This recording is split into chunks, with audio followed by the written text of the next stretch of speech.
আসসালামু আলাইকুম। এখন আপনারা দেখবেন সংবাদ শিরোনাম।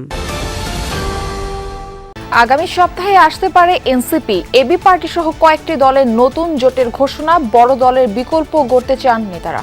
একসাথে ইলেকশন করার একটা প্ল্যান আমাদের আছে, কিন্তু সেখানে সিট প্রাধান্য পাবে না, সেখানে পাবে অঙ্গীকারটা বাস্তবায়নের বিষয়টাকে আমরা প্রাধান্য দেব। জোট হলে এই জোট যা কিছু করবে একসাথেই মানে সামনের দিনগুলোতে একসাথেই মুভ করবে। নির্বাচন ঘিরে 64 জেলায় এসপি পদায়নের প্রজ্ঞাপন, ওসিদের নিয়োগ হবে লটারিতে। ভোটের প্রস্তুতি নিয়ে বিজিবির মহড়া দেখলেন সিএসি। আমরা এই ব্যাপারে সম্পূর্ণ ওয়াকিবহাল এবং সচেতন। যারা প্রতিহত করার ঘোষণা দিচ্ছে, যারা সব ধরনের ব্যবস্থা আমরা নিব। জেলাগুলি নির্ধারণ করে তারপর আমরা এসপিদেরও ওইরকম করতে কারে করে দিব, লটারি করে যারটা যেই জেলায় যার কপাল আসছে ওই জেলা সে পড়ছে।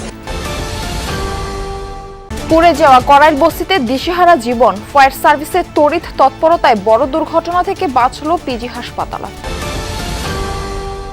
রংপুর 2 আসনে মনোনয়ন নিয়ে বিএনপির দুপক্ষের বিরোধ তুঙ্গে। টাঙ্গাইলের সখীপুরে দলীয় কোন্দলের জেরে নেতাকর্মীদের পদত্যাগের হিড়িক।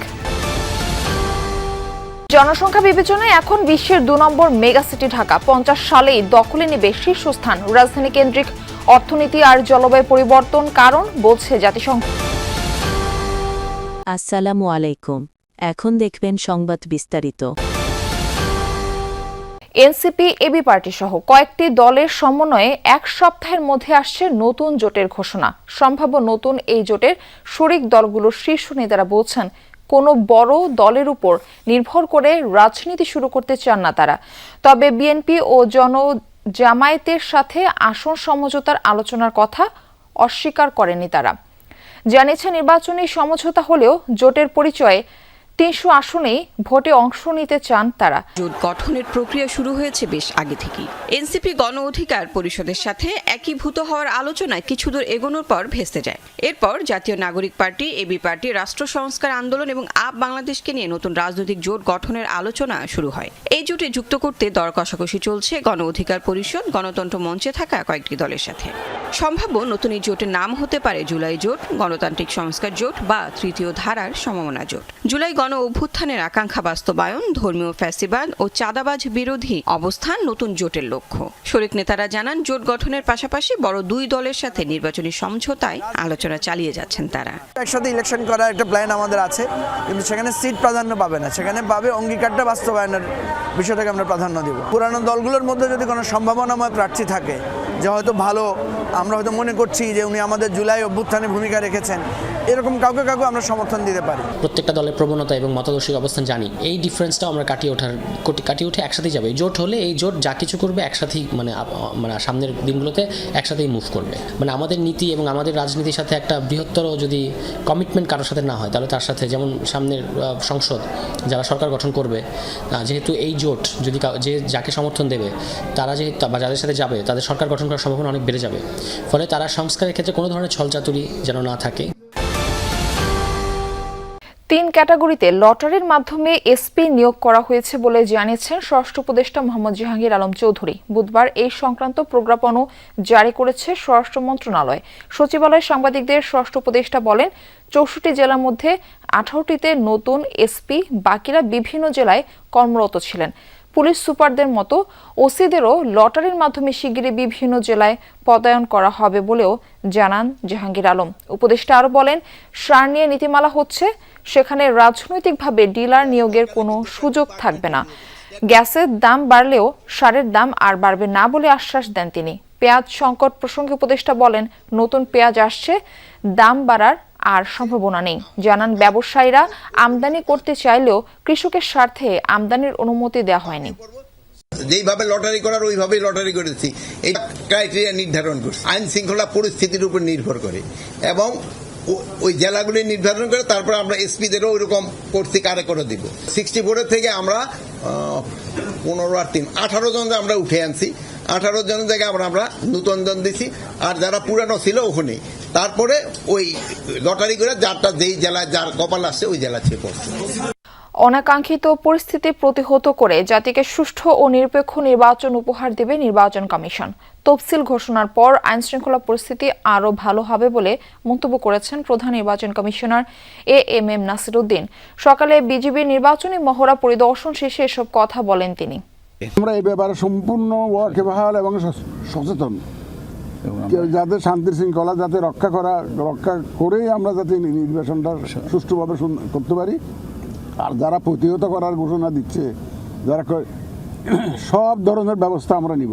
তিনি বলেন, ভোট কেন্দ্রগুলো রেড, ইয়েলো ও গ্রিন জোনে চিহ্নিত করা হচ্ছে। ঝুঁকিপূর্ণ এলাকার পরিস্থিতি নিয়ন্ত্রণে থাকবে আলাদা ব্যবস্থা। সব কেন্দ্রে আর্মি দাবি করছে এরকম। দেখেন, পুলিশ আমরা ধরেন 2 জন পুলিশ দিতে পারি, 3 জন আনসার দিতে পারি। আর্মি 1 জন 2 জন এরকম দেওয়া যায় না। আর্মি তো তাদের একটা কন্টিনজেন্ট হিসেবে তারা মুভ করে। করাইল বস্তিতে আগুনে গৃহহীন প্রায় 1,500 পরিবার দিন কাটাচ্ছেন খোলা আকাশের নিচে। মধ্যরাতে আগুন নিয়ন্ত্রণে এলেও সকাল থেকে আবাসস্থলে ফিরতে শুরু করে পরিবারগুলো। যদিও ঘর বলতে অবশিষ্ট নেই কিছুই, ফলে সবকিছু হারিয়ে মানবেতর জীবনযাপন করছে বহু মানুষ। খাবার পানীয় সংকটে বিভিন্ন সংস্থা পাশে দাঁড়ালেও ধ্বংসস্তূপ সরিয়ে আবারও ঘুরে দাঁড়াতে সরকারের সহযোগিতা চান তারা। ভোরের আলো ফুটতেই দৃশ্যপটে হাজির আগুনে পোড়া কঙ্কালসার করাইল বস্তি। ধ্বংসস্তূপে পরিণত আবাসস্থলে ফিরতে শুরু করেন বাসিন্দারা। ছোট ধরে করাইলেই চা দোকান করে সংসার চলছিল মাইনুদ্দিনের, কিন্তু অগ্নিঝড়ে সবকিছুই যেন ওলটপালট হয়ে গেছে তার। এখন পথে বসার উপক্রম। মোটামুটি 1 থেকে 1.5 লক্ষ টাকার মালামাল ছিল দোকানে আর বাসা বাড়ি মিলে এসে। এরপরে যাবতীয় কাপড় চোপড় ছিলই, এখন আমি কিছুই বাইর কথাই নাই। কালকের থেকে এই পর্যন্ত এই পোশাকেই আছে, এখনো পর্যন্ত নাস্তা পানি ঠিক মতো হয় নাই। মাইনুদ্দিনের পাশের বাসায় থাকতেন খাদিজা বেগম। বসতঘর আর মূল্যবান জিনিসপত্র সবকিছু হারিয়ে নিঃস্ব তিনিও, কিন্তু সরকারি সাহায্য না পাওয়ায় ক্ষোভ জানান তিনি। কিন্তু আমরা উত্তম একটা জামা কাপড়, একটা হান্ডি ফাইলে নয় একটা কিছু আমরা অসহযোগিতা হারাম পাই না। এ খাতা বালি সারা রয়েছি, ওই বাসা দিয়েছি 3টা আং বাসায় এনে একটা হারামও দেন।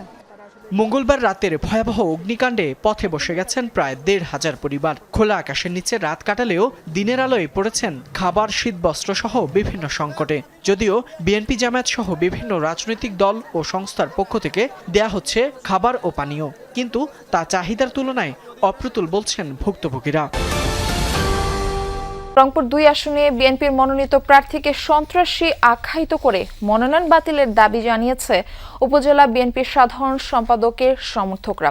করেছেন মশাল মিছিল এবং সংবাদ সম্মেলন। পরবর্তীতে এসব বিষয় নিয়ে পাল্টা বক্তব্য দেন মনোনয়নপ্রাপ্ত মোহাম্মদ আলী সরকার। এ নিয়ে তোলপাড় চলছে আসনটিতে।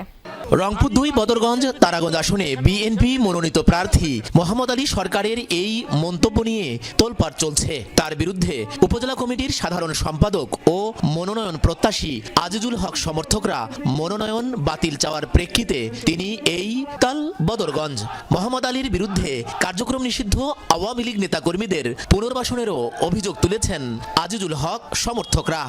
আওয়ামী লীগের সঙ্গে তার একটা কানেক্টিভিটি ছিল এবং আছে, এটা মানে ওপেন সিক্রেট। আমরা দল করলাম, আমরা দলের নিবেদিত লোক, আজকে আমাদের কান ধরতে বলে, এটা কোন কথা? কুরুচি বক্তব্য প্রতিবাদে আমরা সবাই তার মনোনয়ন বাতিল এবং তার পরিবর্তে এখানে যাকে যোগ্য মনে করে তাকে নমিনেশন দেওয়া হোক।